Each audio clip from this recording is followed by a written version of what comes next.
back to another episode of Getting Buckets. As you see, me and Brevin are back, but we got a guest. Our guy Bob is here, helping us, Let's go, Bob. discuss some of these topics. What's going on, Bob? It's going good. It's going good. I'm excited to get into it. Yeah, y'all peep that shirt he got on. Y'all peep that shirt. Absolutely. Y'all peep that shirt. Absolutely. So we're going to get into some topics. The playoffs are about to start. We'll touch on our first round picks. We'll talk about the NBA play-in and if we're fans of it or not, and a couple other topics that we want to talk about. We'll get into that. But before we start, make sure I hit that like button. Make sure I hit that subscribe button. Make sure y'all share. Make sure y'all watch. Other than that, we're going to get on into it. Where you guys want to start? You guys want to start with the playoffs or the play-in? Maybe play in. Yeah, let's go play in. All right, let's talk about it. First, I would like to say the games that we've got are fantastic. So to me, the games itself is not the problem because you're going to get high level intensity. But to me, after 82 games, bro, I don't know why you're still giving teams below 500 chances at getting into the playoffs. That's the only thing that gets a little fishy for me. But I do like the play-ins though. Like I like the intensity that it brings, and like I was telling somebody the other day, I feel like we're watching March Madness all over again. Like that one and done kind of adds a level of like I got to get it done, kind of like and it adds a little stress to it, and I like that. But these games that we have recently, Crazy. yeah, they've been great. They've been fantastic. I think to play a devil's advocate, like you can make the argument that like a 10 seed who hasn't been healthy all year and is playing bad start of the year, gets healthy right before the playoffs, playing good basketball, like they might deserve to be in over a 7 who's hurt, like a hurt 17. But the plan kind of takes away from the regular season where teams are going to play hard in the regular season if there's no plan, if they know they have to make it. There's no second chance, especially being a 7 seed, you get 2 chances to make it in. So I'm not for it. Yeah. You said, Bob, you don't like it? I'm not for it. I want more Okay. regular season intensity. Like Wizards, Bam should never be scoring 83. That's kind of crazy. Similar. I think it's taken away from the regular season because the play-in, now we didn't know what order teams would fall in, but the teams that you knew that were it was a playoff cut, the teams 11 and below were out of the play-in conversation 2 months ago. And so the Warriors just kind of coasted after the Steph Curry injury because they knew they were just going to be locked into the play-in regardless. Yeah. And it's my thing is when a team, especially the Warriors case, the Warriors are 37 and 45. They are 8 games under 500. Why are we giving them a chance to get into the playoffs over the 7th seed Portland Trailblazers, who are 42 and 40, and the 8th seed Phoenix Suns or I guess they're 8th seed now technically, but they were 7th, and they're 45 and 37. Both of these teams, one team is 2 games over 500, other team is 8 games over 500, and you're giving a team that is 8 games below 500 a chance to get into the playoffs.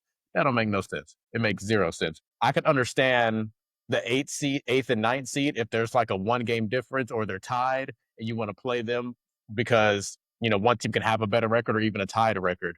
But to me, even if Golden State wins 2 games and they're now 6 games under 500, they're still 6, 7, 8 games below the teams that they're passing in that 7th or 8th spot. So they still are nowhere close record wise to these teams, and that's why to me it's just it doesn't make any sense why we're putting these trash teams into the play.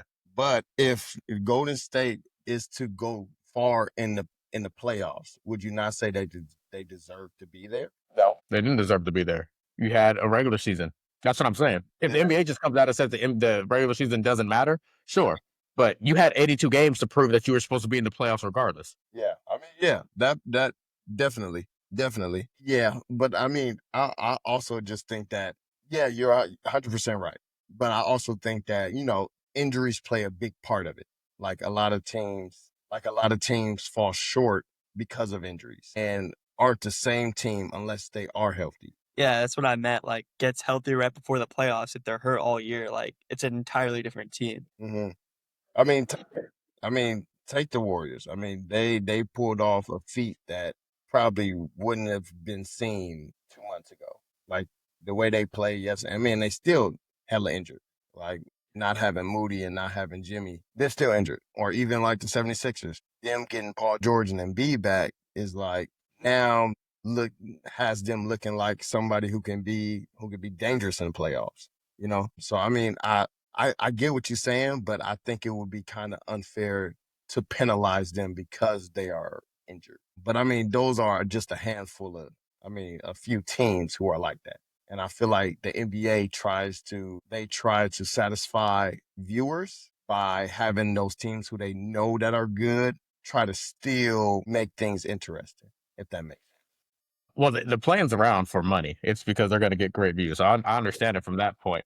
But just from like the straight basketball point, like that's part of the regular season is the grind of having to make it through 82 games. That's part of it.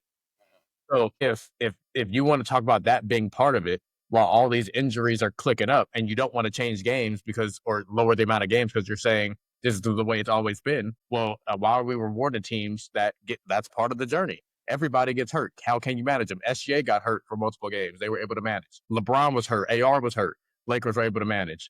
Anthony Edwards been hurt. They're able to manage. Nikola Jokic gets hurt. They're able to manage. It's just part of it. The Philadelphia 76ers is another team. They've been hurt. And they still, in a traditional sense, they got the 7th seed. They should have been locked into the playoffs. They got a week off. Instead, they got to go out here and play these one-off games. And that's another thing. It's a one-off game. It's not even a series. So you're giving a team that, again, if we use the Warriors, they're 8 games under 500, and they get a chance to now play a 7th or 8th seed that won double the amount of games that they did. And now all they got to do is win one game to top them. Yeah, that's kind of crazy. That one game, yeah, if anything, run a 3-game series or something. That one game shouldn't replace you, especially that's why we're just using this Warriors case. Them being 8 games under 500 and another team's 8 games above 500. So I got double the wins as you. And it's just like, bro, we're sitting here and it's just one game for all the marbles. And it's like, bro, we went through this 82-game season. They went through this 82-game season, and they get a one-off chance to beat me for no reason. Why does the regular season even matter? And also, if you're like a GM and you sign a player like Embiid, like, what's going to happen. Like, your team, he's going to be like, he's going to be hurt. And that's part of it. Like, if you're signing players who are just consistently injured every single year, like, expect to be worse. Sign Mikal Bridges. He's going to play 82 games. Oh, yeah. Yeah, that makes sense. Sign players who can take the load off of your players that are always injured. That makes 100% sense. It also stops the league is trying to get away from having super teams, and they want more parity in the league. When I think the play-in adds more help to teams wanting to have those super team kind of teams, because now all I have to do is get to 10 and I have a chance of getting into the playoffs.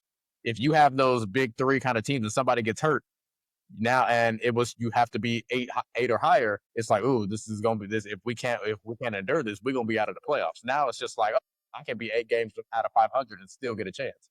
I mean, honestly, I feel like the only solution is lowering the number of games. I agree. But then definitely get rid of the play-in if you lower the number of games. I feel like the only reason the play-in's here is because teams are having a hard time making it to 82. Like, if you lower the number of games, that's going to make the regular season more competitive automatically. Well, funny enough, the play-in's only here because the season got shortened. Really? Yeah, it's only here because of the bubble year, because the season got cut short because of COVID. And then they kept it the next year because the season was shortened to 72 games because of COVID still. They had to start later because they went into the bubble in late like July or whatever. They didn't finish till October. So the season started later, and so they had the play-in tournament. Now they've kept it since, but that was my thing. It made sense at that point when it was shorter, because it wasn't you didn't have the regular length of a season. That's what you're saying, yeah. But now with it as a regular length of a season, you should have just kept, if you wanted to keep the play-in, you should have just kept it at 72 games where you did the year after the bubble and allowed the play-in. You take off 10 games, but keep the play-in. They saw them views and it's like, oh, we figured something out. I understand why it's there. It's because they're going to, like I said, they're going to make hella money from it. It's the same way the NFL keeps increasing games. The NFL's at 17 games now. They used to be at 12. Then they went to 14. Then they went to 16. Now they're at 17. Now they want to add an 18th game. It's all about how can they find as much money as possible. So it's not going to, the play-in's not going to go anywhere because of how much money it can generate.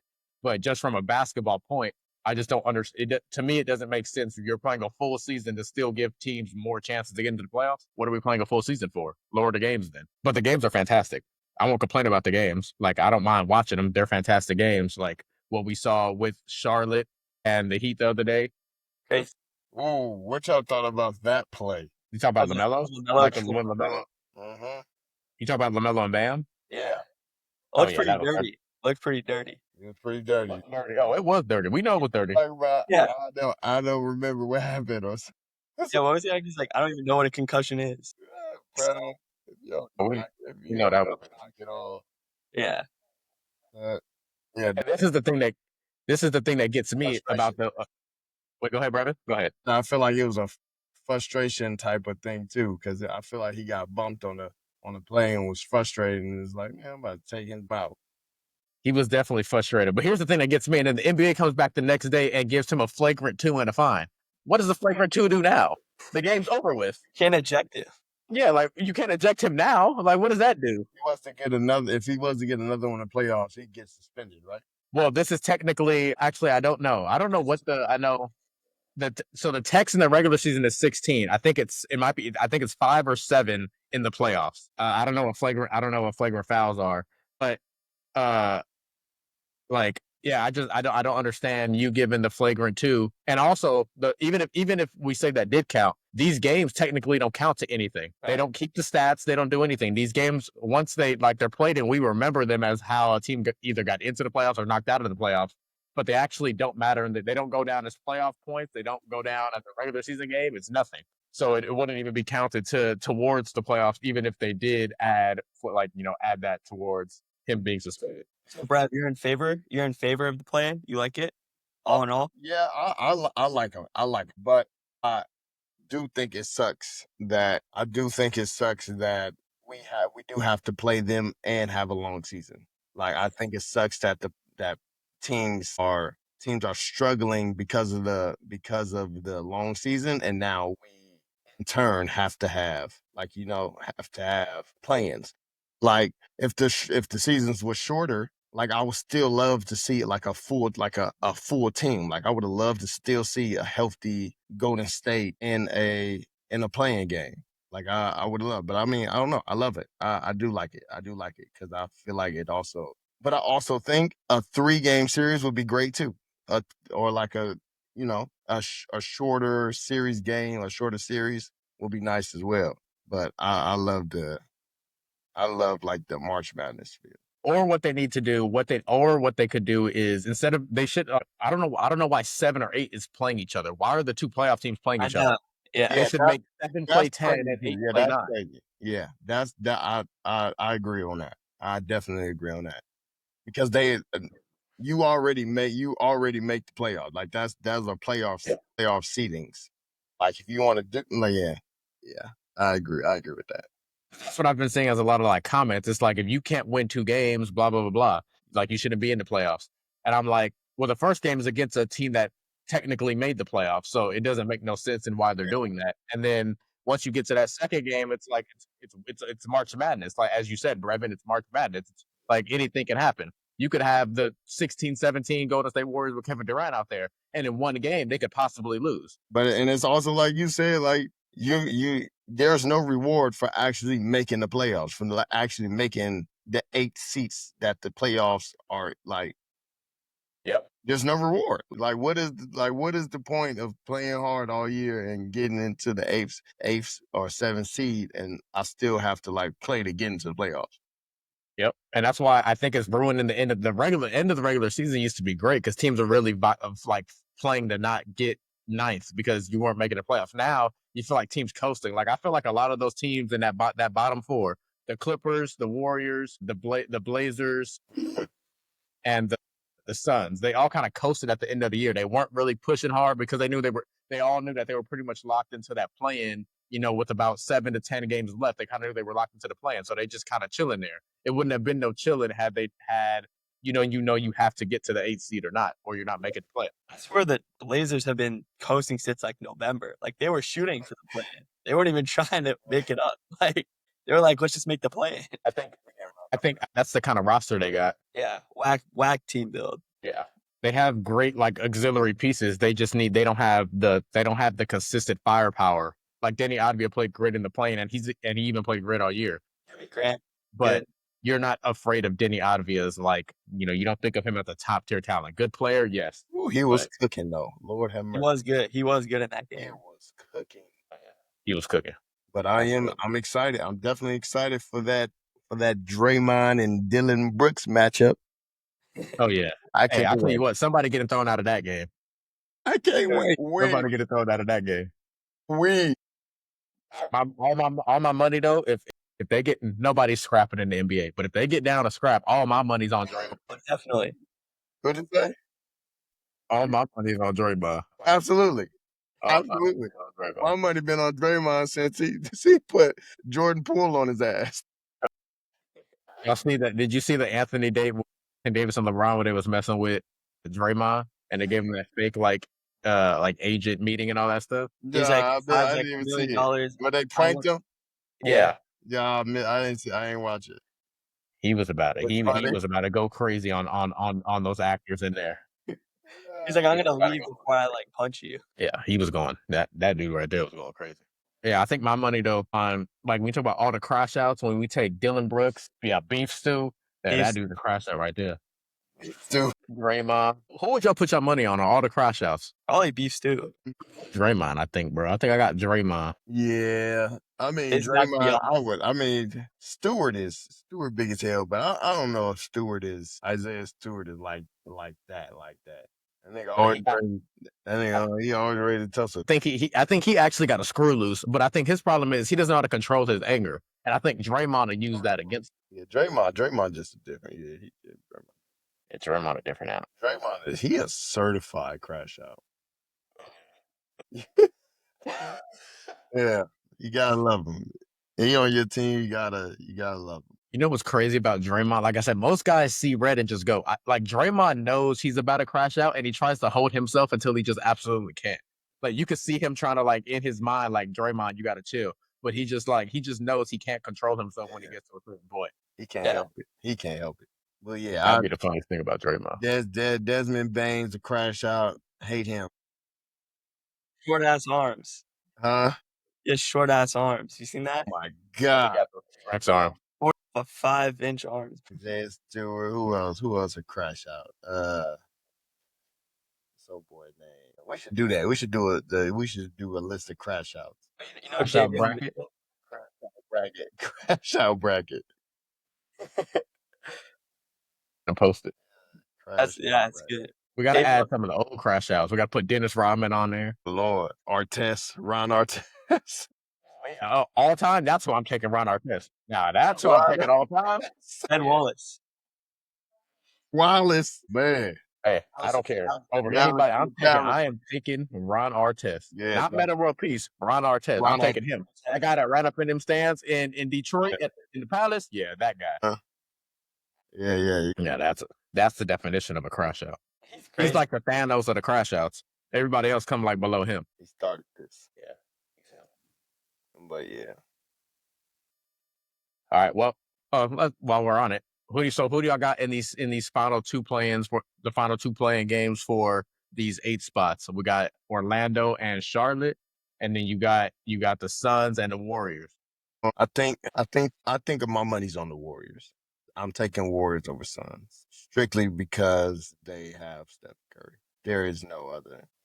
Yeah. I'm taking Warriors over Suns, and I think the Magic can clear Charlotte. I feel like Charlotte won because Bam didn't come back in the game. Very likely. So I'm going Magic and Golden State. Who you got, Bob? Actually, I think Charlotte's gonna win. They're playing like end of the regular season. They were playing great. I mean, Khan played so ass in that game. Like 2 for 12. I mean, I thought they like shot really poorly. I mean, the Melo played good, but like when they're like playing good basketball, they have great spacing. Like lots of shooters, and they're a good team. And I don't think the Magic are good at all. I mean, Paolo's playing like so shitty, so terrible. Like, I mean, they really fucked up by like building the whole team around it. Like, he's not a superstar, honestly. And yeah, I think Warriors too. Like, they're gonna ride just the momentum of last game, just take it in. But yeah, yeah, I'm in the same boat as Bob. I got the Hornets just because out of those two teams, what I've seen like since January, the Hornets are just hot and the Magic just aren't. Like Yeah. I just I don't like watching the Orlando Magic play basketball. I can't stand them. Yeah, I can't. I just so I would also and part of it also, well, I think basketball wise, I just think the Hornets are better, but I also want to see the Hornets more so in the playoffs than I want to see the Magic. Me too. I think that Cade and the Pistons versus LaMelo and the Hornets, that'll be a good battle of like two young teams that with little playoff experience. That'll be a good thing to watch for 7 games. In the West, in these kind of games, I kind of just lean what team got the best player. And Golden State got the greatest shooter that ever lived. Yeah. Touched it So down. I'm rolling with Golden State just because they got Steph Curry, but they got to get some bench production.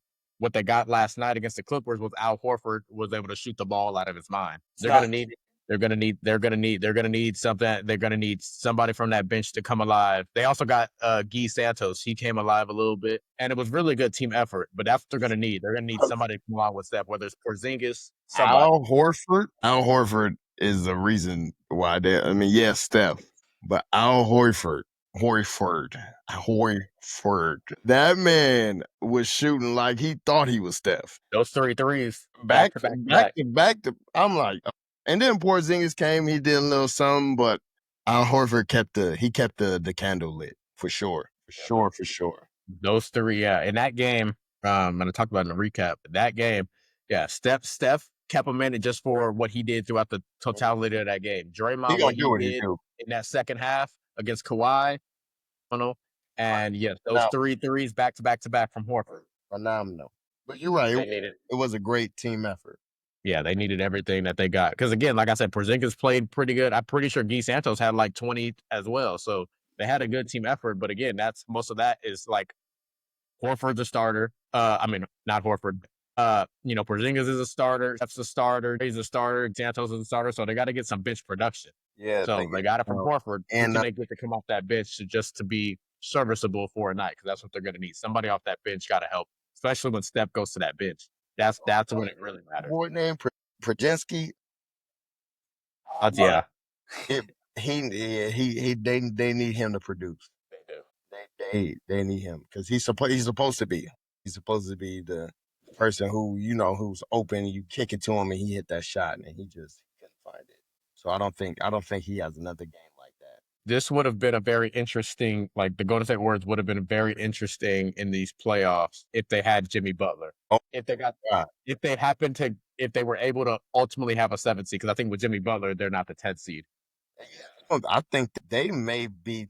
Yeah, I think they'd be way higher if they had Jimmy. Maybe a 5, 6. Yeah, Jimmy and Moody. Like I feel like Moody was a drastic hit for him too. Because let's just say they got the 7th seed and they got a chance to play the Spurs. That would have been very interesting with the Spurs having no playoff experience. That would have been a great series. I felt the same way about the Clippers against the Spurs had they ended up getting the 7th seed those final regular season days, because again, the Clippers a team with a lot of playoff experience versus a team in the Spurs with no playoff experience. Only Harrison Barnes and Fox has only been there once, I believe, and he lost in that first round.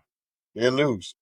So like that, I feel like, and that's the thing with the Lakers. When the Lakers before Luka and AR got hurt, I was like, if the Lakers get that 3 seed, they got a chance to get to the conference finals. And we talked about it last week, Brevin. They don't match up great with the Thunder, but I like the Lakers' chances in a 7-game series against the Spurs. Oh yeah, I mean, I'm telling you, we're in like a triangle, a skill triangle with OKC, the Spurs, and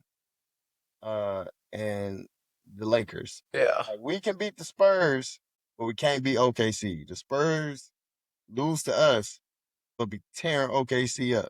It's so weird. Like it's weird. It's just styles make fights. Yeah. But it's like I said last week, Brevin. What do the Spurs have?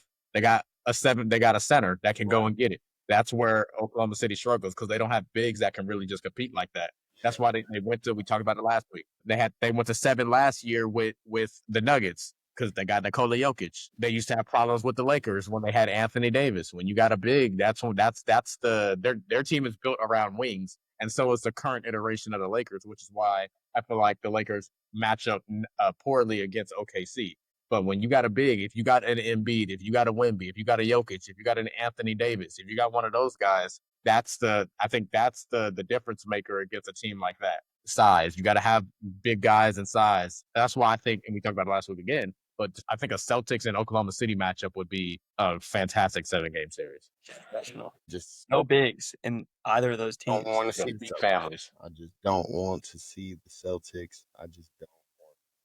I do. I want to see Lakers Celtics in the finals. I don't want them to win. And right now, they are looking like the favorite on that East for sure.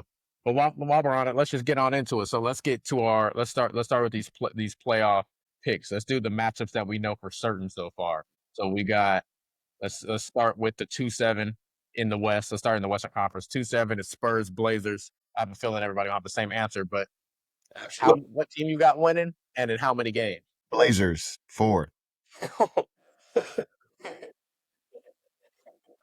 Spurs for sure. I think Spurs maybe like they might sneak one, so I'll say 5. Spurs and 5. I'll go Spurs in 5 too. I'm going Spurs 4-0. Yeah, they could do it. They could do it. Oh yeah, they could definitely do it. I think. I just think, like I said, I think a team with experience could give the Spurs some problems. But Portland is another team with no experience, and they don't got anybody half as good as Wemby, and they don't have anybody as good as De'Aaron Fox either. And they might not have somebody as good as some other of these players on that the Spurs got, because the Spurs just transfer out, like whether it's Stephon Castle, then you can go to a guy like Keldon Johnson, and then you go to like Dylan Harper, and they just throw out all these. Teams like that will have a perfect game, one game, and then just be drained after that.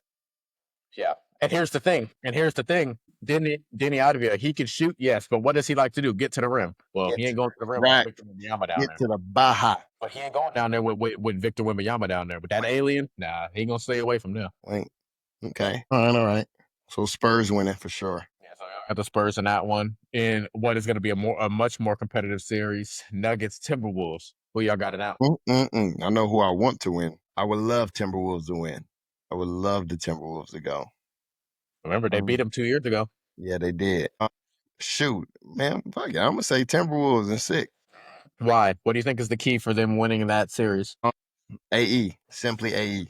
If he come out, and I mean, Julius, I'm not really fond of Julius, but I feel like if he can slow down Jokic, because I also I can't stand Rudy.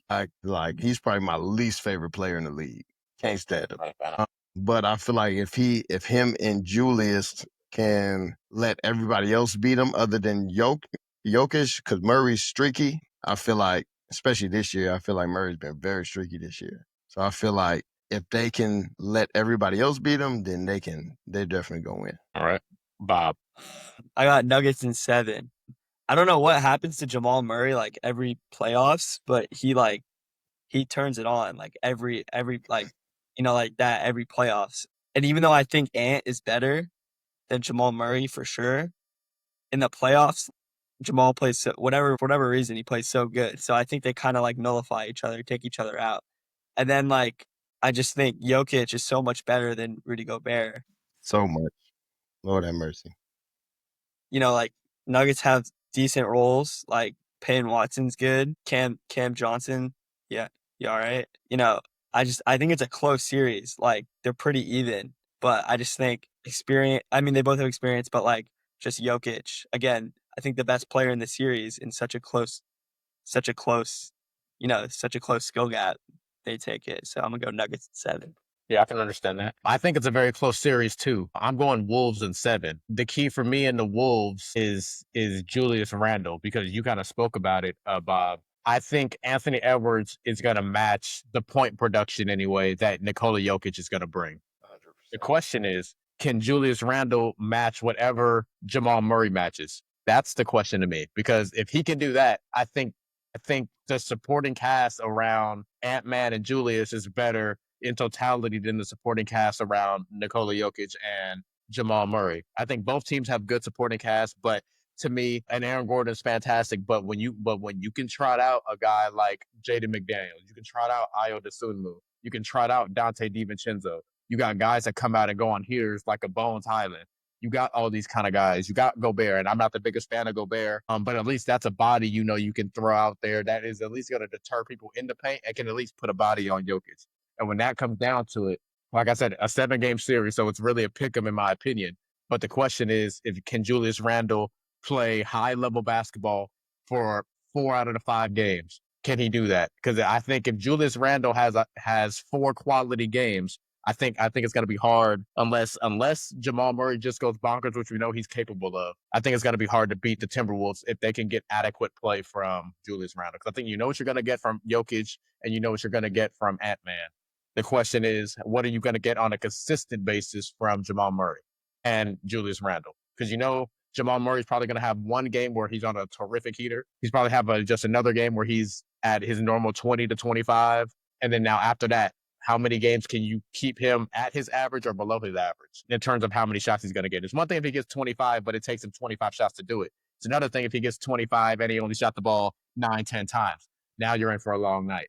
And can Julius match that is going to be my question. But I think he can, because what he's also going to do if he's aggressive and plays Julius Randle basketball, which is going to be another key in his game in this series, is I think they're probably going to have Aaron Gordon on him. And if he's playing the way Julius Randle can play, Aaron Gordon likely ends up in foul trouble, which gets him off the court, which gives a much bigger advantage to the Minnesota Timberwolves. You can get Aaron Gordon off the court. Yeah. Very, very close matchup, though. Very close matchup, I believe.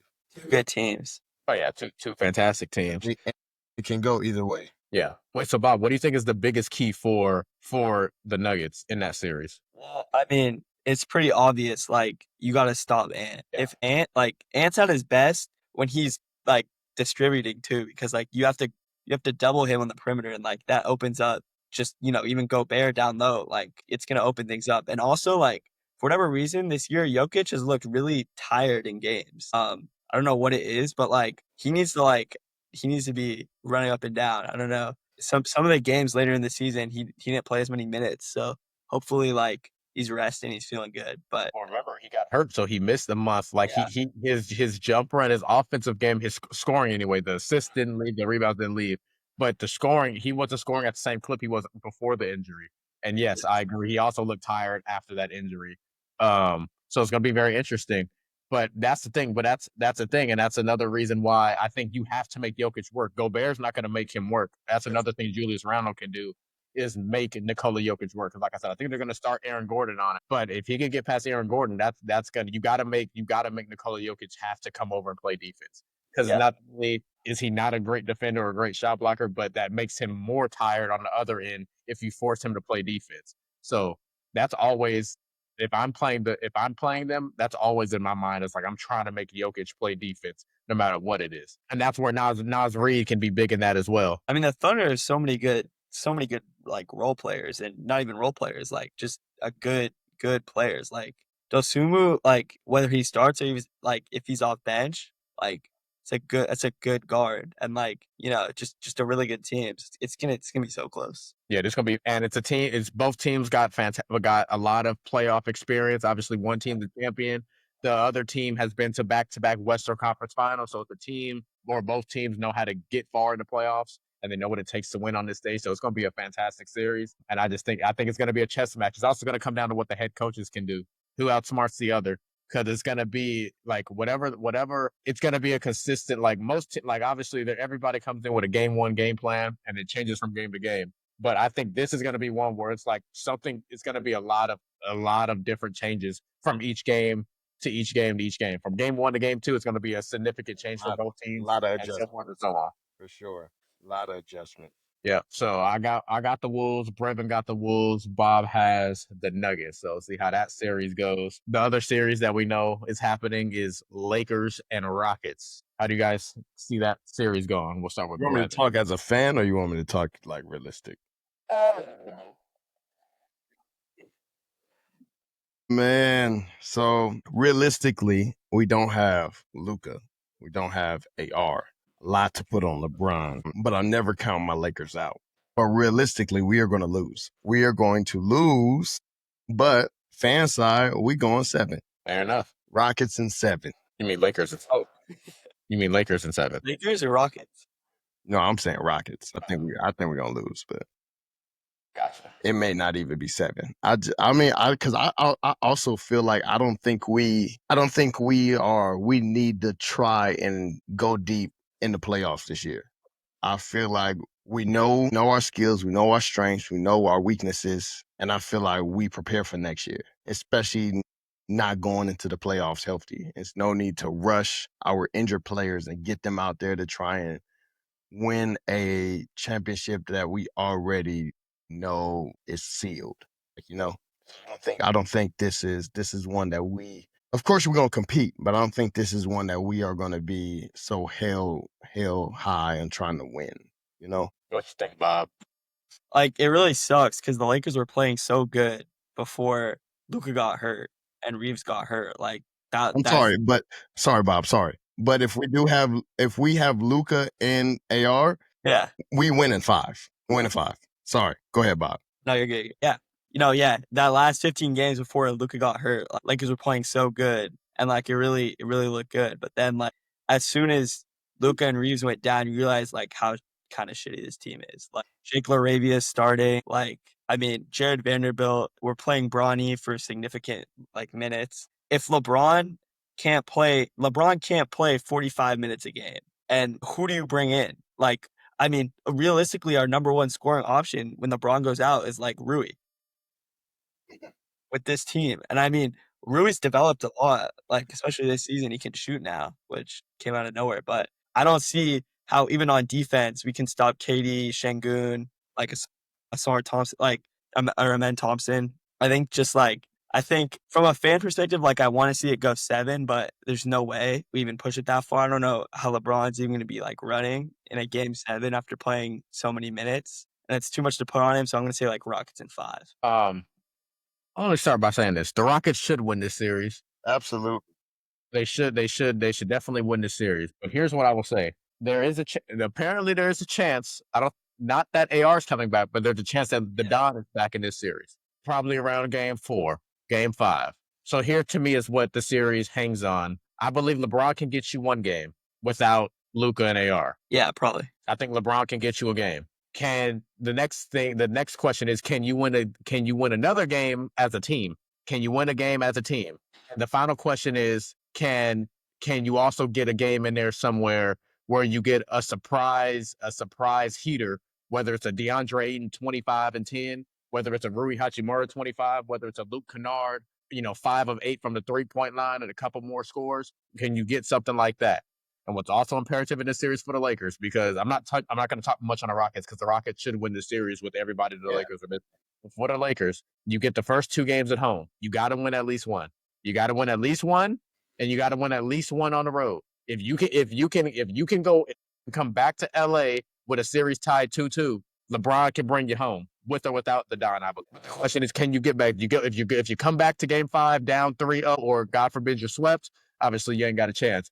But if you can come back to game 5 with the series tied 2-2, and you got game 5 in LA, you got game 7 in LA, and you got Bron, and while he's 41 and he can't play 48 minutes like he used to, this is the lowest usage of his career, and he missed a lot of games at the beginning, and even when he got back to playing, he was playing behind Luka and AR. This is the freshest Bron has probably been in the playoffs since the bubble year. If there's any year from LeBron to rewind the hands of time and bring it back to 2018, this is it.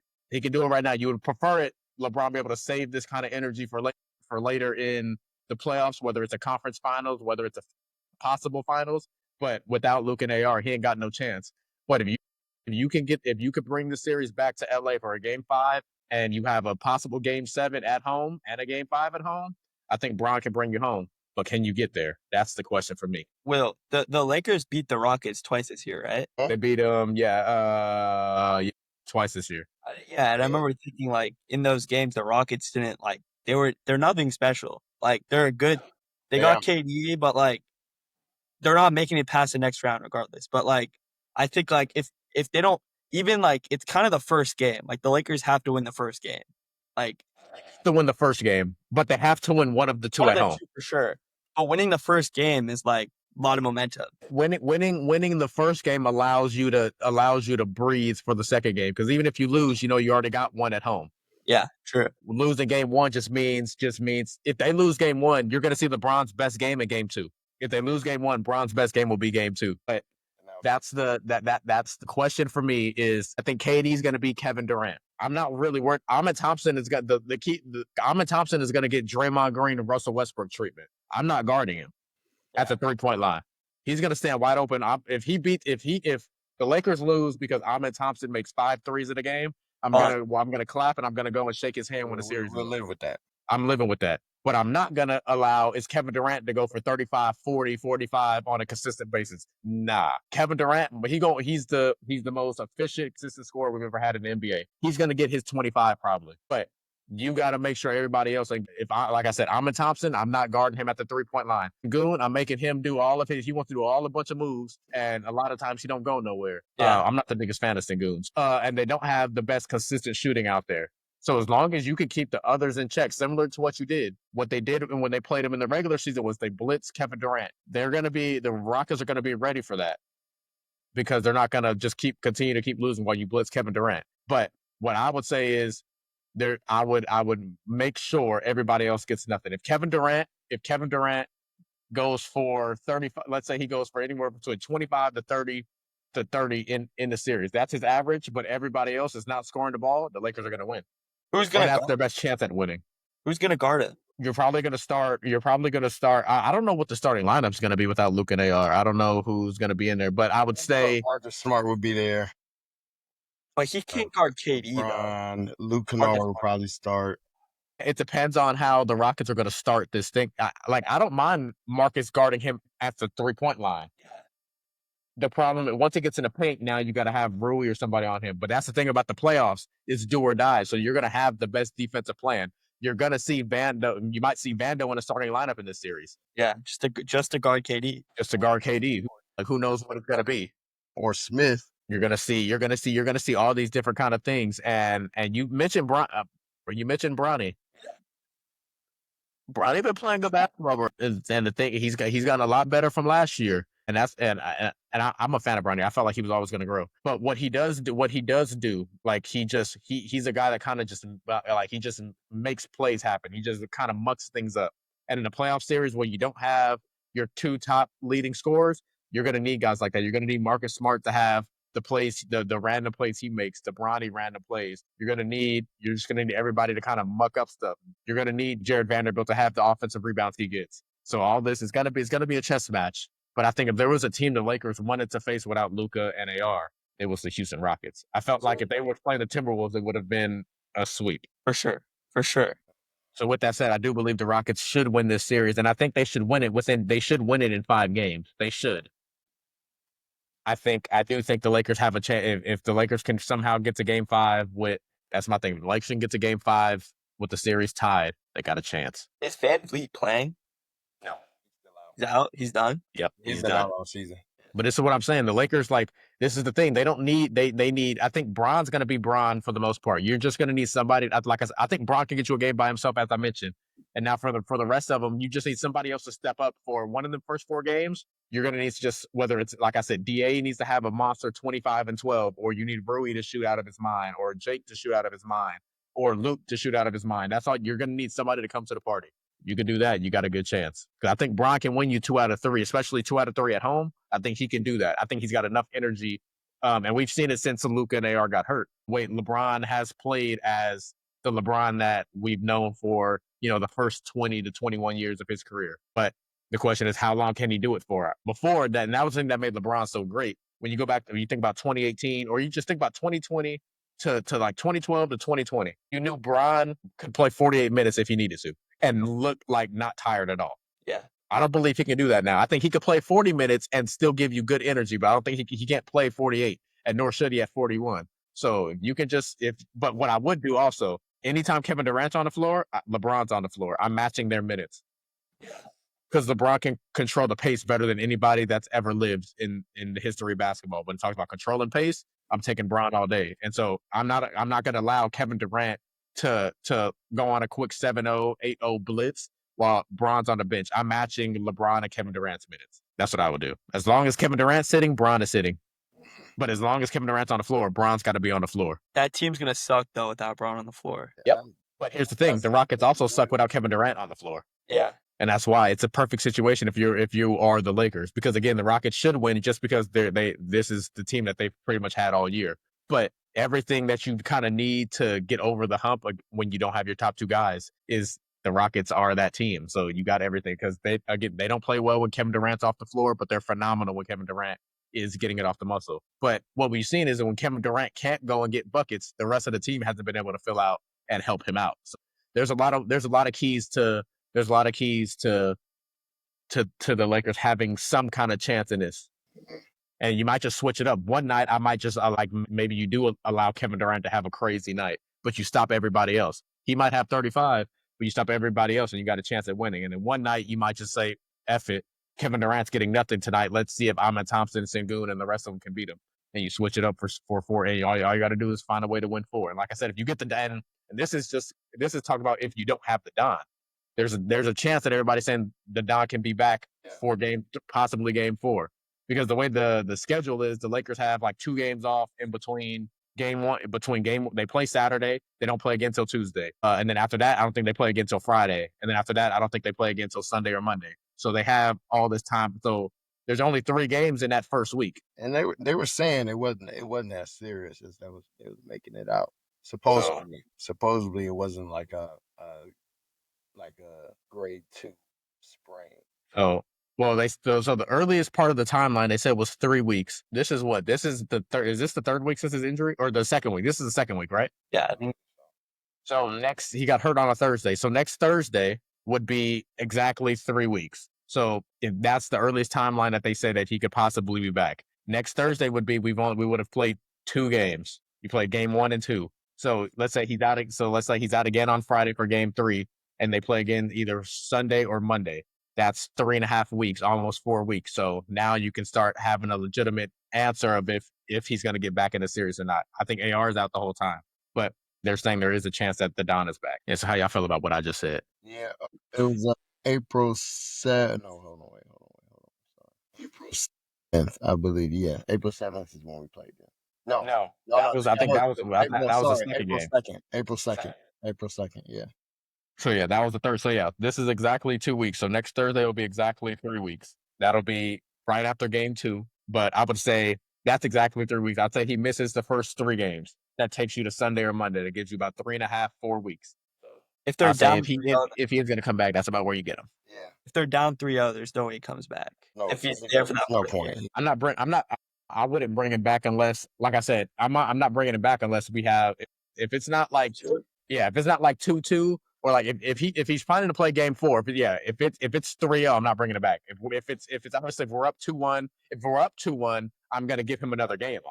If we're down 1-2, I can understand you bringing him back. But yeah, I'd be very cautious, because what you don't want is him to come back and then he pops the hamstring and now he's out the start of next. I swear, I don't even want him to come back, because even if we do win, it's OKC next. Like, I don't even think it's worth it. So yeah, true. I don't know. Yeah, it's gonna be very interesting. It'll be interesting, but yeah, I like it though. I would love nothing more for my Lakers to win. Yeah, like I said, I think beating the Rockets though, if we do, it will say something about our team, and it will show us that we can actually, especially if we just make a few changes, few necessary like tweaks, like it'll prove that like we aren't at the bottom of the barrel. So I think that's a good sign. I think that'll be a good sign. And it just proves that we are injured. Yeah, I think what also helps the Lakers is that they were able to get a couple games without. It wasn't like they played game 1 and then Luke and AR got hurt in game 1 and now they're out the rest of the playoffs. They got to have 5, 6, 7 games under their belt without Luke and AR to understand how they're going to try to whatever the plan is going into the playoffs. So they got some kind of idea of like the rotation, the rhythm, whatever that is. So I think that's the best thing you can say about what the Lakers have going. That's the Western Conference, and then it'll be Thunder versus either the Suns or the Warriors. Yeah, I'm sure we're all going with the Oklahoma City Thunder. Yeah, I think I have I would have the Thunder at no later than 5 and against either one of those teams. Wish Jimmy was playing, man. Jimmy would be that'd be a good series. Yeah, that would be a good series. Let's shift our focus to that Eastern Conference. We got, let's see, the 2-7 matchup. We got the Celtics and the Sixers. 76ers, and I'd say 76ers, and I don't is Giannis playing? Giannis supposed to be playing? Bucks, the Celtics. Celtics. I don't know why I think that's the Bucks. Celtics. Yeah, Celtics. They're both green. They're both green. Yeah, I know. That's right. I'm looking at the I'm looking at the what's the name on my phone. But no, Celtics. I got Celtics. I got Celtics. In how many games? That's good. 76ers, I like you said, I feel like they can be sneaky. They can be sneaky. I just wish they didn't get the Celtics in the first round. I wish they had gotten the 8th seed. No, but I'm gonna say Celtics, and I'm gonna say Celtics in 6. What you got, Bob? I have Celtics in 5. I mean, Celtics have home court. I think if they can just take, I think Sixers win one of the first 2, and then Celtics sweep after that. Celtics, I mean, they were so good with Jaylen Brown MVP should be with what he did with that team, and now just getting Tatum. They don't even need him. They don't even need him 40 minutes a game in this. They've looked good with him playing 25 minutes. They've looked so much better even with him than they were before. And I don't really understand this Sixers team because I feel like it's a good build. Like, you have experience and superstars, and you have youth. You have like BJ Edgecombe and like even Maxi's only like 25, but 26. But for whatever reason, it's something about the team doesn't work as well as it should. I know they've been hurt most of the year. That's what I was going to say. I was going to say they can't get 2 feet on the court from Joel Embiid and Maxey and Paul George at the same time, or 6 feet, I should say, in that case. PG's back. I mean, PG's looking good, but I just think Celtics are so sound and experienced. They got it. They got it 5. They got it in 5. Yeah, I also got the Celtics. I talked about it a couple of weeks ago with Brevin. I'm like, the Sixers are going to be scary, but they ran up against the one team that they can't beat in that Eastern Conference in the Boston Celtics in the first round. I think it would have been very interesting if they played, whether it was the Pistons, the Knicks, the Hawks, whoever they would have played else besides the Celtics. I feel like they could have won a series, but they got the wrong team in the first round. I just think it's gonna be too much for them to handle, especially Embiid just had appendicitis, so who knows if he's even gonna be back for game 1. I don't think Maxey and Embiid and Paul George alone can take you past the way the Celtics are playing, especially with Tatum back and Tatum's getting in a rhythm. Peyton Pritchard just goes bonkers all the time. Yeah, Jaylen Brown is also my MVP, and then they got guys like Kata at center. They got, I don't know if they're going to give Vucevic back, but he would be coming off the bench. Like, they just got Derek White. They got a whole bunch of weapons that they got. Sam Hauser. I think they're too deep and they're too good. So I have the Celtics in 5 games. But man, I wish the Sixers got somebody else because I felt like they were going to be very, very sneaky. I think they could beat the Pistons for sure. I agree. I would have picked them against the Pistons. Yep, I would have picked them against the Pistons. I probably would have picked them against everybody but the Celtics. I just think it's a poor matchup, especially with no Joel Embiid. That's what's awesome. I would have probably went the Celtics in 6, but with no Embiid we don't know how Embiid's going to be. Yeah, I think they get 1 game at the most off the Boston Celtics. Hopefully they make it a good series. Hopefully they can they can figure something out. And what should be another good series, the Knicks and the Hawks. Who y'all got in that series? What happened? I'm excited for this. I'm gonna go Knicks. I'm gonna go Knicks in 7. Why? Experience. I really like Jalen Brunson. I feel like if Cat can figure out how to be more productive in the paint, especially against the Hawks, I feel like they should be able to overcome the Hawks. I'm gonna go Hawks in 6. Like, ever since the CJ McCollum trade, I don't know what got into the Hawks, but they've looked great.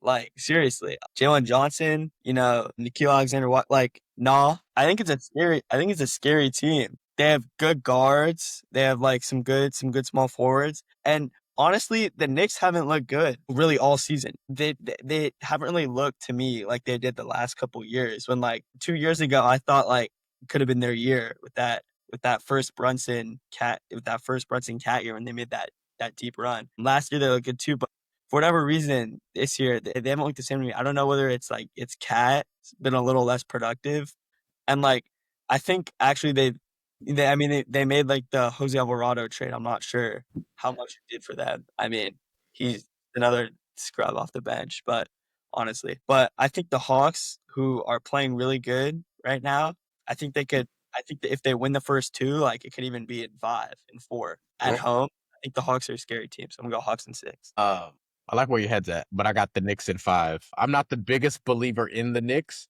but I think the Hawks are not quite ready yet. I think they're more of a regular season surprise, like towards the last like little bit of a stretch, like kind of catching teams off guard. But in a playoff series where it's 7 games, I don't believe they have enough consistent scoring to go outscore Cat. Even though I'm not the biggest fan of Cat, but to go outscore Cat and Brunson. They even got guys like Clarkson off the bench. You obviously got Anunoby. You've got McCall Bridges when he shows up. Josh Hart's been shooting the ball a lot better than what he's known to do. I just don't know in a playoff series if the Hawks are quite ready for that. And so I got the Knicks at 5. I think it'll be 5 close games, but I think the Knicks experience and Jalen Brunson at the end of games is just going to be too much for the Hawks to handle. But with that said, I think the Hawks got a very bright future with Jalen Johnson, Alexander Ball. Add a couple more pieces to that team, and then they can really start making some noise in that Eastern Conference and that playoff. But for this year, I think it's a little bit of fool's gold simply because of how they're playing in the regular season. And some teams are good regular season teams and not necessarily, and their style doesn't translate necessarily to the playoffs. And I don't know if their style with the current players that they have on the roster fits the playoffs. Similar like the Minnesota Timberwolves. I think Timberwolves are the opposite. I think the Timberwolves style of play fits playoff basketball more than it fits regular season basketball. But why you always see them around 5th or 6th.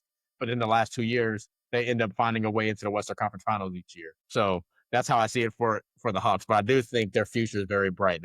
I think they got to get more experience and they got to get more true scorers for the playoffs. Because in the playoffs, it comes down to who can create. At some point, it's going to come down to who has a player that can just go get it when everything else is wrong. Who can consistently go get it? And I love Jalen Johnson, CJ McCollum, obviously the vet. They got Kuminga, but I don't know, especially CJ at this stage. And I don't know if Jalen Johnson or Kuminga's at that point yet to where they got a good enough bag to really go get it in playoff basketball. So I think they're a year or 2 away. And like I agree with you, Bob. Like the Knicks, for some reason, they just like they always seem like they're missing something. But true be told, like they're low key like they're not the deepest team, but they're up there.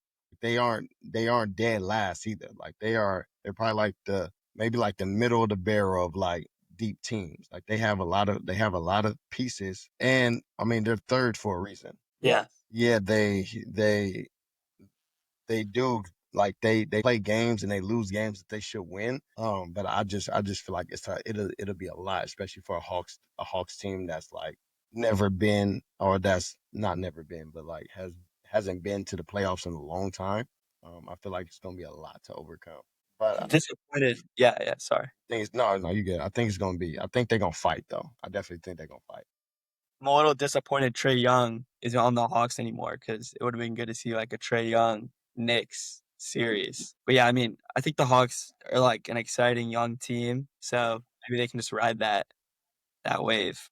Yeah, I hope they make it exciting too. I hope, because the Knicks will fuck around and shit the bed. So Well, like I said, I think it'll be 5 close, similar to like the Knicks and Pistons last year. Like the Knicks beat them in 5, but it was 5 close games. I think it'll be similar to that. But the thing that worries me about the Knicks in the later rounds, and I like this round, I think the experience will just take them over the top and kind of overwhelm the Hawks, especially at the end of close playoff games. But what worries me about the Knicks is I don't think Mike Brown fits like his coaching style and his coaching scheme. And I don't think it fits this roster. Part of Bob, you said it. They don't look as good this year. Something seems off. What seems off is that they don't have Tibbs anymore. Yeah. Tibbs was like the perfect coach for that team, in my opinion. He just has to learn how to play a bench. And so I understand why they felt like they wanted to move, because it always feels like everything's on the starters' hands and they're playing 40 plus minutes. But the way he was coaching them, that he got them to the point where it's like, can the Knicks really win a championship? And he was the coach in there. And now Karl Anthony Towns just hasn't looked like the same player under this Mike Brown system. And so I think when they get to the next round, if they got to play, maybe it's the Cavs, maybe it's well, they're the third seed, so they would have to play. They're the third seed, so they'd have to play the number one. So they'd have to play, possibly the Pistons. I think they could. I'm also the Pistons also don't have much experience, so that one's a little different. But if they got to match up with the C's, I don't like it. I don't like it at all. That's tough. The C's, the Cavs. The Cavs are also known for playoff blunders, but hey man, that's another thing though. The East is just not like it's not like like the West is like, man, I don't even know how to explain. You got there's like a bunch of different Avenger squads over there. The East is not like, so that's how we got that one going. What else? Cavs, Raptors. Toronto Cavs and the Toronto Raptors. I'm going Cavs. I'm going Cavs in 5. Cavs in 5. Why? I just think they should. Like this is a a series that they need to win. Yeah. Especially James Harden. Like James Harden should have something to prove. Donovan Mitchell should have something to prove. Garrett Allen, I feel like is to me a top center. He does his job well. Yeah, I feel like this is a series that they need to win, especially over Toronto. Nothing excites me about Toronto. BI and Scotty Barnes is Scotty, but nothing excites me about Toronto. I feel like this year I really don't know shit about the Raptors at all. Like I feel like I haven't like no Raptors games have been on TV or anything. Like I really like I know BI's on the team and I know like Scotty Barnes is on the team, but like Mamar they got Mamar Dosh whatever. They got hit. Like I really don't know how they play. I mean they're what 6 seed or a 5 seed? 5. 5, yeah. So yeah, they're a 5 and the Cavs are I mean, like the Cavs again, like after getting Harden, I feel like they've been a little better. Donovan Mitchell doesn't have to bring up the ball every time, and you got to guard Harden on the perimeter. But like again, I'm a little unconvinced by the Cavs this year. Like I feel like kind of like the Knicks, they should be a little better than they are. They're missing some cohesiveness. Where like I don't think Donovan Mitchell and Harden have really learned how to play with each other yet. Because like you'll see some games Harden will have 35 and Donovan Mitchell will have 10, and other games Donovan Mitchell will have 40 and James Harden will score 8 points. I think they haven't. I mean, they've only had like half. So perhaps No, this is just funny because like they just take a turn. Like, okay, it's your turn to score tonight. Okay, your turn. yeah.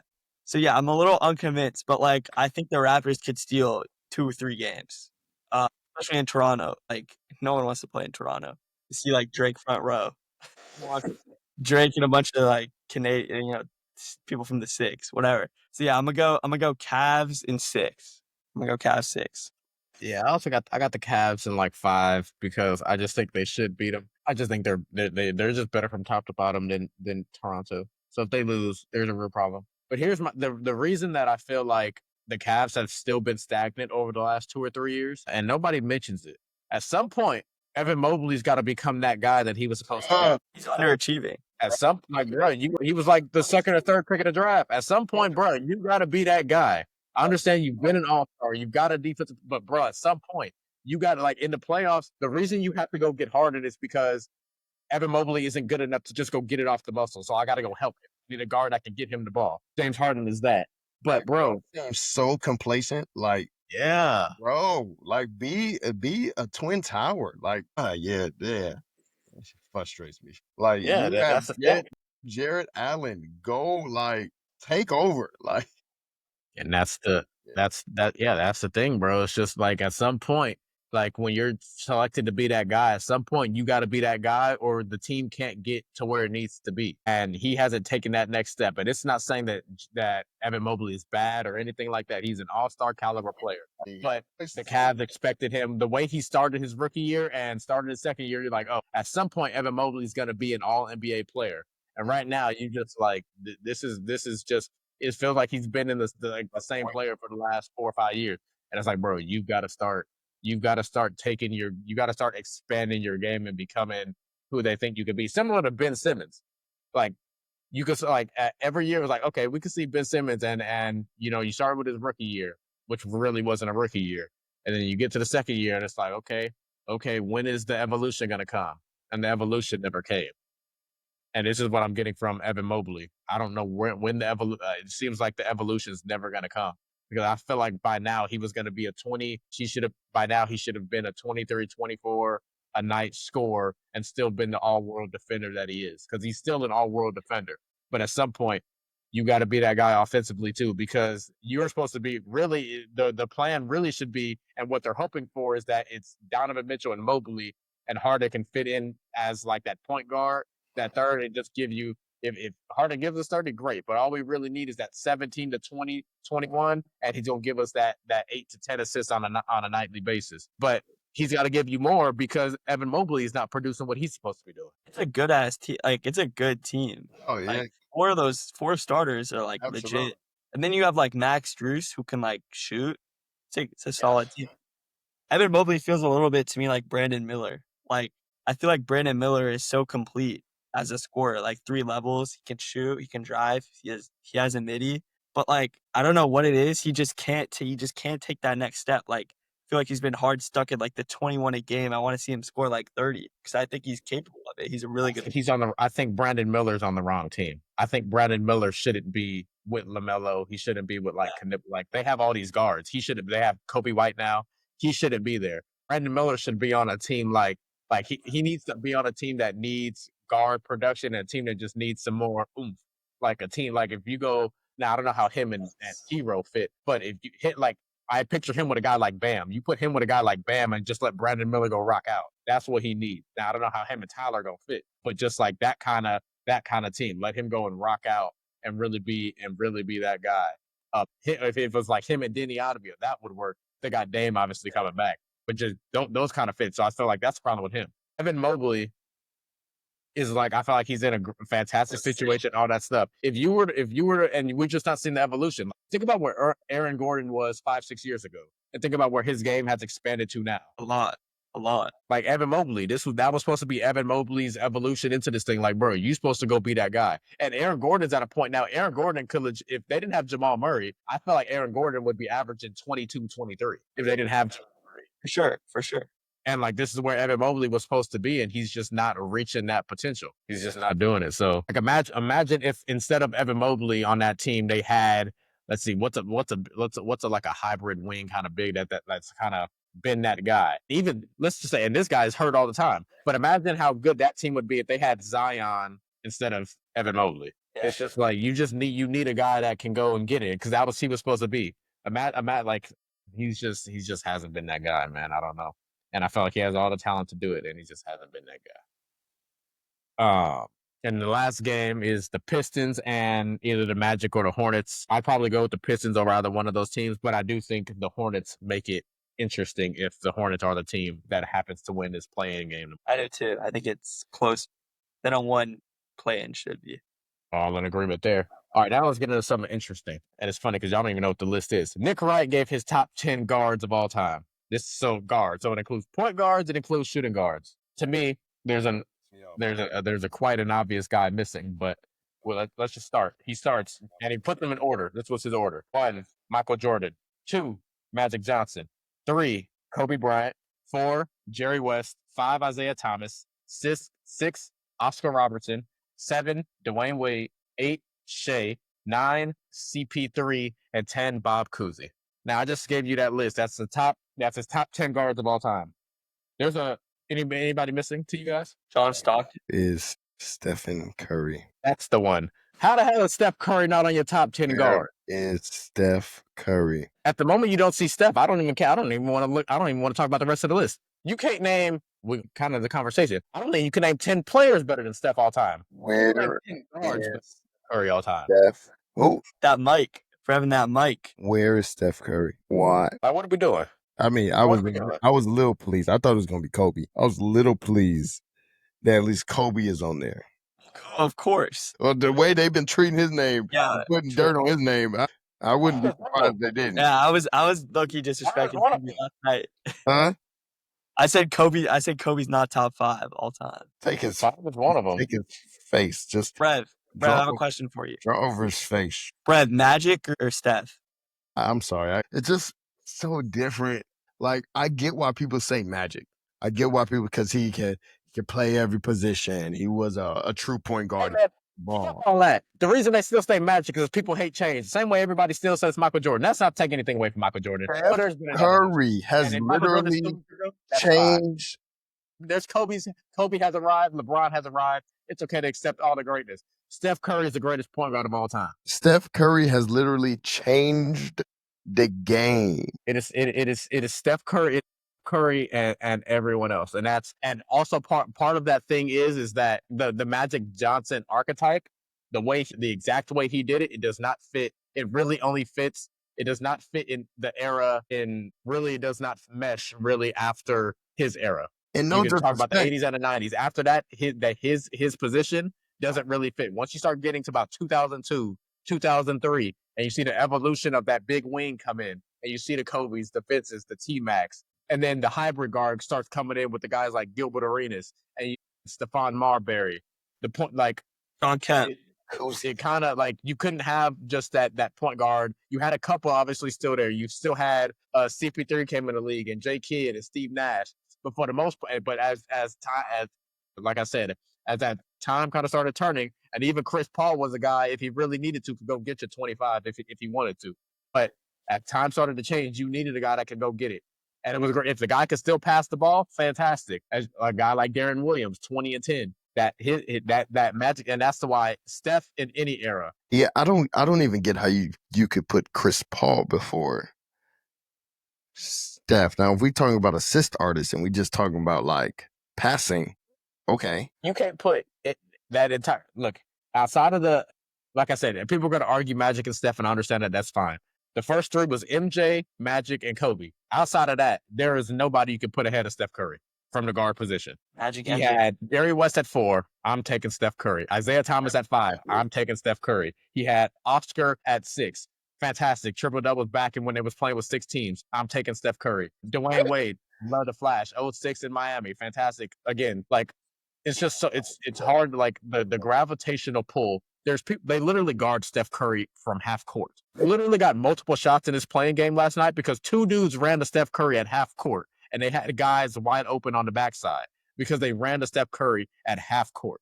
The amount of fear that he puts into a defense is just different. He is nobody stresses the defense more than Steph Curry. There's Michael's a great scorer, Kobe's a great scorer, KD's but you know where they're gonna be. The problem with Steph Curry is you don't know where he's gonna be. And the second problem to that is not only do you not know where he's gonna be, but no matter where he is, he's a threat from. As soon as his foot steps to half court, he's a threat. And that's the problem. That's mostly the problem. Like and sometimes you can even know when he gonna shoot it, and it just don't even help. Like you literally can know he about to shoot the ball, and it just still doesn't help. And so know that you play fantastic defense, and know even if I play fantastic defense, I'm just hoping he misses. And even like the fact that like if all he did was shoot, I would like okay. But the man doesn't just shoot. The man has a handle. The man can get to the rack. Yeah. And I feel like he got an underrated IQ in passing vision. For sure. I don't know. He also had Bob Cousy on this list that didn't have a Russ. He also had Bob Cousy. Yeah, no Russ is criminal. No Russ is criminal. I don't understand it. No, I mean, Russ, how is Russ behind SGA and Chris Paul? Disgusting. Yeah, you want to Chris Paul. God. But yeah, what's the name? I do believe Russ is in that conversation as well. I think Russ is. And no Harden, no Allen Iverson. No John Stockton either. No Stockton, no Kidd, no I don't know what he's classified at. I don't know if T-Mac is considered a shooting guard or not. No T-Mac. I feel like he's a small forward. Let me see. Yeah, no Russ, no Curry. I don't know. And how can you put Bob Cousy that high? He's not even rankable. No. He's unrankable. And that's the thing with like it's hard to compare errors, but bro, when you look at Bob Cousy highlights, he's dribbling left with his right hand. I wish he would try that today. Like, come on now. You dribbling left with your right hand. Come on. He was playing like plumbers. Literally. It's ridiculous. But yeah, like I didn't even talk like it's no point even talking about the list. He ain't got Steph on here. Wow, like come on now. We could talk about rankings and stuff. No, like, Steph is you ain't got him on here? No, Steph is criminal. Is he who is he? Who is he like a writer? Nick Wright, he's on like Is he out with the long hair? yes. Oh, He he's just he so be he be terrible. having some sound bites, boy. He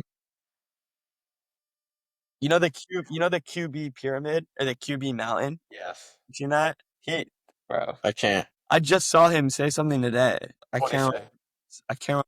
And that's the thing. That's the thing I hate too about like the way yeah, sports media is T-Mac now. was Like, he was a shooting guard and small forward, so he teeter-tottered. well, yeah, but my point is, like I said, he got Kuzi at like we just take number 10. He got Kuzi. Like I will name there. Well, there's 9 players already above him on guards. I'll name another 20. I'll name another 50 before I get to him. I might What? take Jordan Clarkson before I take Bob Cousy. I'm taking Davion Mitchell over Bob Cousy. But that's what I'm saying, bro. Like how and that's why like was he great? Was he great in his era? Sure, Right. but bro, there's literally his highlights are him dribbling left with his right hand. I think it's fair to not rank him at all because his era is uncomparable. It's literally uncomparable. Like you could say, imagine. Not to cut you off, if we go to the park and I see somebody dribbling with their right hand going left, bruh, that dude's not getting picked on the team. Yeah, I'll for sure like I'll take Derrick Rose over Bob. Like no question. like I don't get. Like I said, when it comes to Bob Cousy, it doesn't the ranking doesn't start with the superstar players. You got to go. I'm taking Bronny over Bob Cousy. Hot take.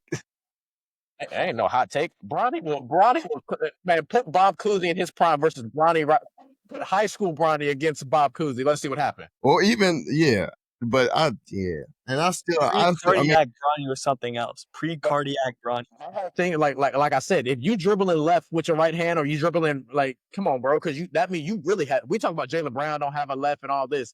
At least Jaylen Brown tried to dribble with his left hand. Bob Cousy didn't even try to dribble with his left hand. Do you think that Shea is legitimately better than Luka? I do. Like you talk about just better player? Yeah, this is a better player. No, Brevin? I don't think so. I think he is. Imagine. I think their positions, like the positions that they are in, is different. Like I feel like he is in a great system. Yeah, I just think it's everybody around him. Imagine if you switch Luka and if you switch Luka and SGA, I believe the Thunder. I believe the Thunder have the same record, if not a better record, with Luka that they have with SGA. I don't believe the SGA actually gets the Lakers to the record that they got the way Luka did. Yeah, I just think it's kind of crazy how much I've never seen a player get so much respect so early. Yeah. Now I can understand anybody saying SGA over Luka, but I don't think it's just it's not one of those things where it's it's not a conversation. Yeah. Oh, it's close. So it's I don't have a problem with anybody saying because SGA is phenomenal. I'll take anything away from SGA, No, but it's not just SGA Luka. We're going SGA all the time now. I'll just ask. It was just a question because I mean, like I said, he put Shea on there, and if SGA had Kobe level or Michael Jordan level defense, SGA is not a bad defender. He's a very good, solid defender. I think when you talk about when you talk about just SGA's game, you're not talking about his defense. You're talking about his ability to fill and just scoring the basketball. Yeah, Luka might be the best scorer in the NBA right now. Yeah, on top of that, he gonna give you 9 rebounds, 9 assists. For sure, the best. Bro got one championship. It's put on a pedestal. But that goes back to ring culture. That's right. And I'm not, and I'm not giving hate. I'm not, because he's amazing. But I just never seen it. It took this long for even Steph to even be mentioned in any conversation. Took Steph his third already has championships. It's, I don't know. It's ponder. It makes me ponder. Low key, go ahead, Doc. No, go ahead. I was gonna say, low key, there is something to be said that as soon as Shea got there, that entire organization completely turned around. But look at the artillery they got. They literally have years of picks. That trade is just so bad. I can't believe the that. GM is more of the person to congratulate. He's a superhero. Yeah, they got a squad. The thing about the generation, it would be trash to not turn not to make that out of something. True. But OKC, remember they had Russ, KD, and James Harden. They just messed it up and picked Ibaka over James Harden. Yeah, that was sick. But I just think they came up in the what's also helping them right now is the new rules. It's currently helping them, the salary cap, the apron, and all that stuff. It's helping them right now, but it's also going to hurt them in the next 2 or 3 years. Now they still have the picks, so they got to hit on these picks, but it's going to hurt them because at some point they're going to have to trade. Either they're not trading Shea, obviously, but at some point Chet or J-Dub's got to be traded because you're not going to have the money to pay all of them. And then Cason Wallace is gonna want like 20 mil. Like somebody's going to pay Cason Wallace. Somebody's going to pay Hartenstein. I think Hartenstein's contract. He signed this is what Hartenstein's second year, and he might have a player option after this year. I think they just re-signed Caruso, but yeah, they got all these guys are going to come up. So at some point they're going to have to trade their guys. Their team is stacked, bro. I mean, and it's crazy. I mean, realistically, it's a super team, but you can't call it a super team because they worked their way up. Like they stayed together. Like they built this together. So it's not like they just went out like, oh, you good, so we're gonna come put you on this team. You're good. Like no, they worked together and they got where they got to the top. Yeah. So they got a fantastic team, but like I said, the way they've been able to build it was with some of these new salary cap, the aprons, all this stuff. And what helped them build it, it's also going to hurt them and make them tear it down. Now all they got to do is keep hitting on their picks with it because they found a bunch of gems. They've gotten a guy like AJ Mitchell. They've gotten made a trade for Jared McCain. So they got a whole bunch of picks. So they can keep adding surrounding pieces. But at some point, Chet or Dub is going to be gone. Oh, yeah. I think Chet is so ass though. I think Chet sucks. Chet might be the one.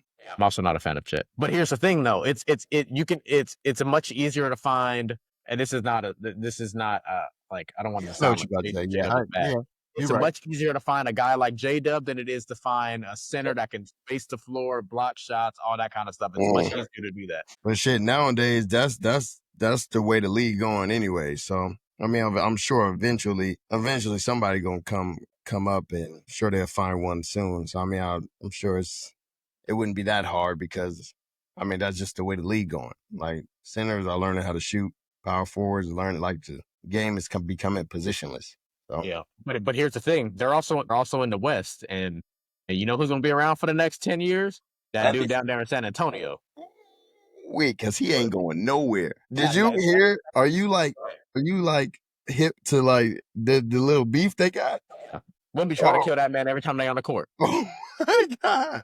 I try to kill that man every time they on the court. Hey, I had no idea how deep that beef ran. Huh?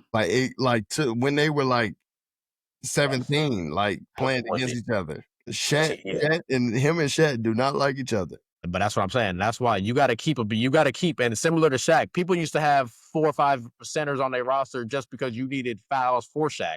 It's going to be the same way with Wemby because you're going to need to alternate bigs down there because that big 7'5" dude is only going to get better. He's an all NBA player right now, a top 5 player on the planet right now, and he's like 21. Insane. If he don't get injured, as long as he don't get injured, everybody and their mama know as good as SGA is, as good as Luka is, as good as Ant is. This is what the 25, 26 year.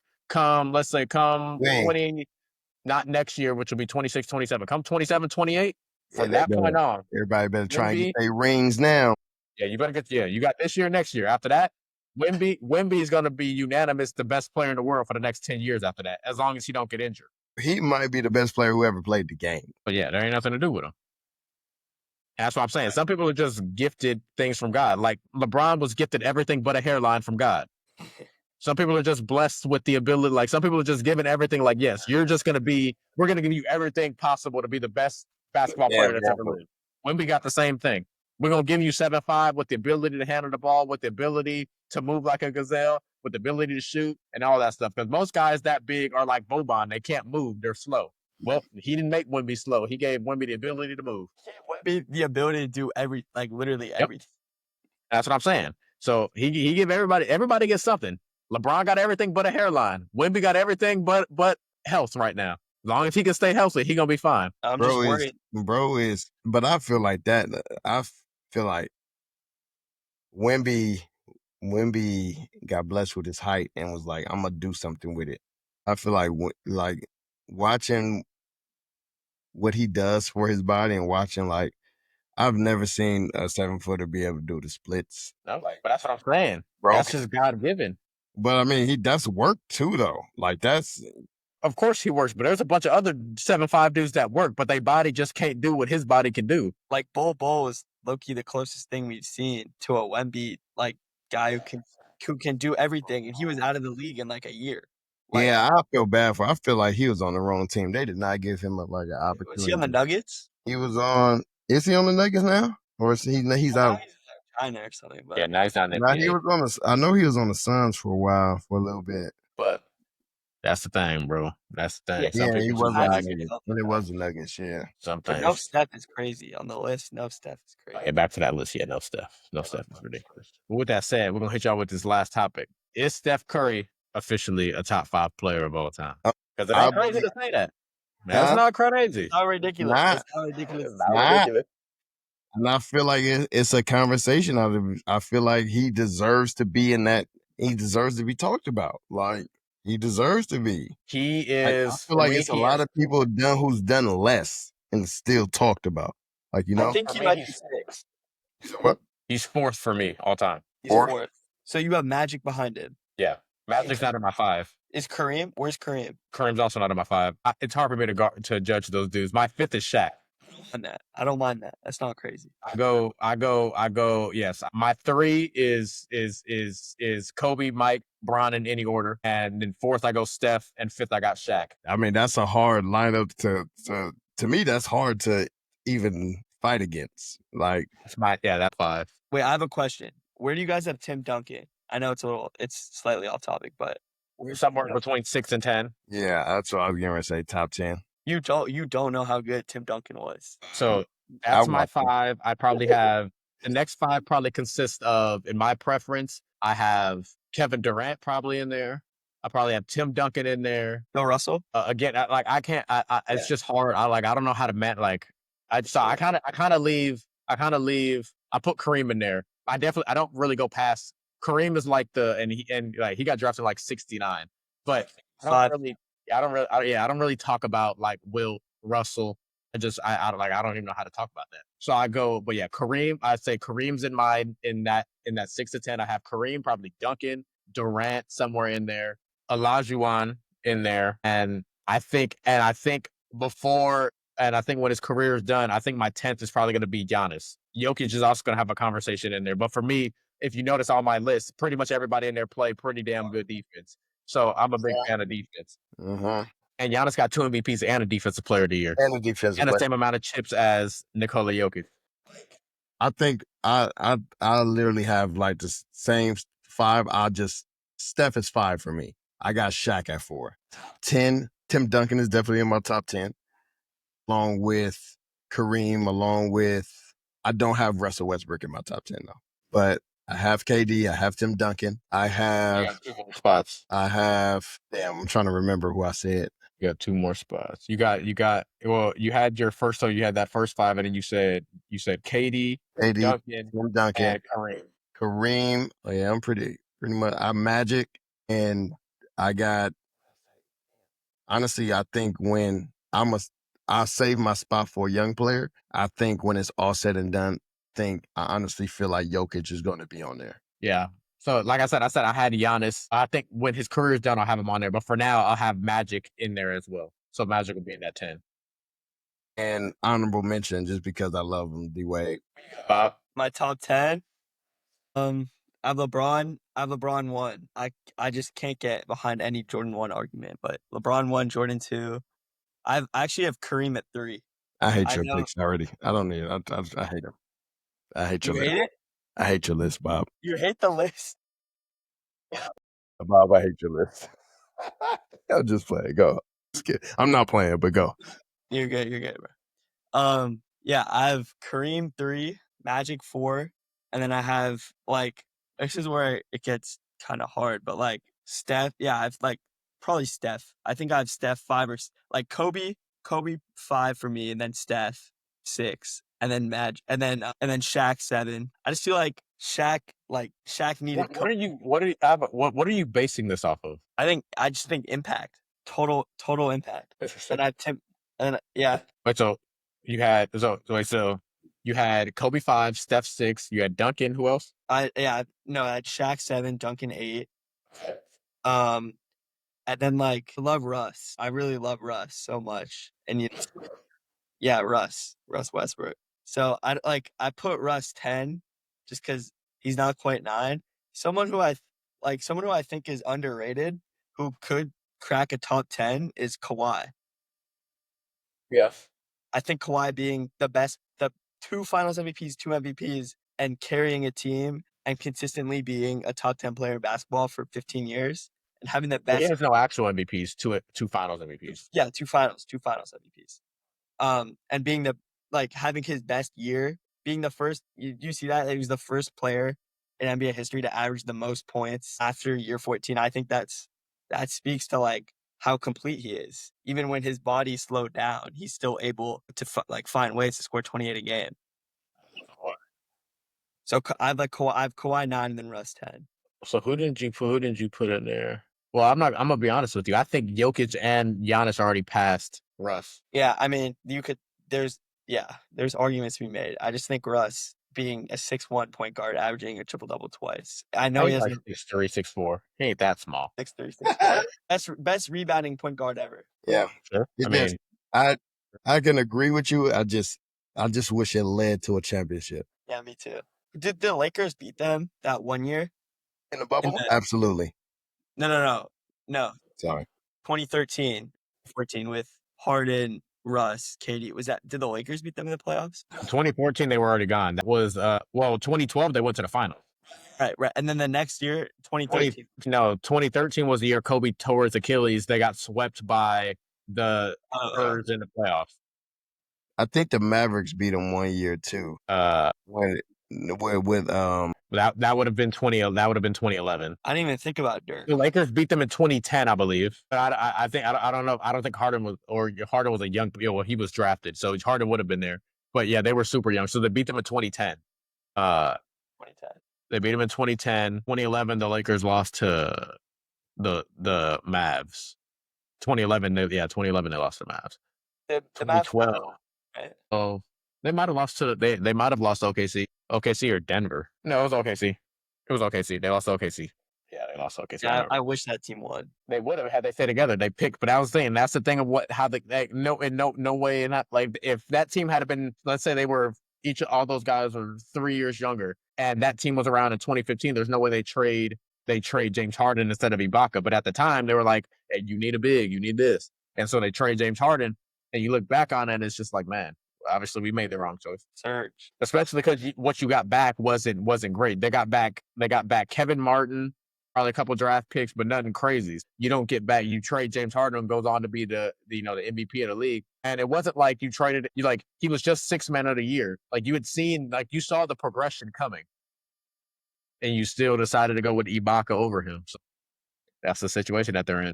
That Rockets team, 2018, 2017, I don't see, if they don't run in the Warriors, they definitely have a championship one of those years. Well, they would have to run into. I think they would have to run into Bron, so we would have seen. Yeah, especially 2017 because he still had Kyrie then, so they would have to run into Bron and Kai and them. But they just, at some point. But and I love James Harden, but it's hard to give James Harden a benefit of the doubt in the playoffs. Because as much as people want to say Chris Paul got hurt, the next year Kevin Durant got hurt, and they couldn't beat Steph and Clay by themselves. So the injury bug went to the other team the next year, and they still beat y'all. So, and because y'all missed 27 straight threes as a team. That team shot so many threes. Yeah, you live and die by it. That's the problem. But that's the thing, though. A lot of these teams live and die by the three. The problem is when the three's not going because they only play one way, they don't know how to score any way else. Yeah, they don't know how to compensate. Gordon. Yeah, and the way that team was built, it was only James Harden that can really go score. You had Chris Paul, but it was everybody else was a 3-and-D guy. You stand over there on the wing in the corner and get ready to get the ball in case James Harden passes it. Were the bigs on that team Capella and Nene? Nene. Definitely Capella. Nene was probably there too. That was a fun team. Those were the days. Those are my high school days. Those were the days. Or I'm like it was yesterday. But yeah, man, that's just. But yeah, I think. But yeah, Steph top 5. It's definitely a conversation. He deserves. Crazy not to have him top 10 guards all the time. What are you doing? That's what I said. I said you can't name 10 players better than him. How you gonna name 10 guards better than Steph? Yeah, White. Although I did just see a comment that somebody said he said he forgot Steph like the next day on TV. He said he forgot Steph. But how you forget Steph? How are you like a sports? Yeah, like come on, like still like while that makes it better because you didn't purposely leave him off. How you forget Steph? You talk about guards, like yeah, he's still Yeah, he's active. that shit ridiculous. But all right, that's a wrap on this latest episode of Getting Buckets, man. We'll be back to tap in. I know I didn't say it, but Luka gonna be a top 10 too. Sorry, he gonna be up there. He gonna take somebody's spot. Well, Kuzie's on there. He's everybody's taking Luka over Bob Cousy, so Lord have mercy. But yeah, man, that's been a wrap on this latest episode of Getting Buckets. I'm here. Will Brevin is here, and we have Bob today. We thank Bob for stopping by. Appreciate you, brother. Make sure I hit that like button. Make sure I hit that subscribe button, and make sure y'all tune in. Other than that, we out.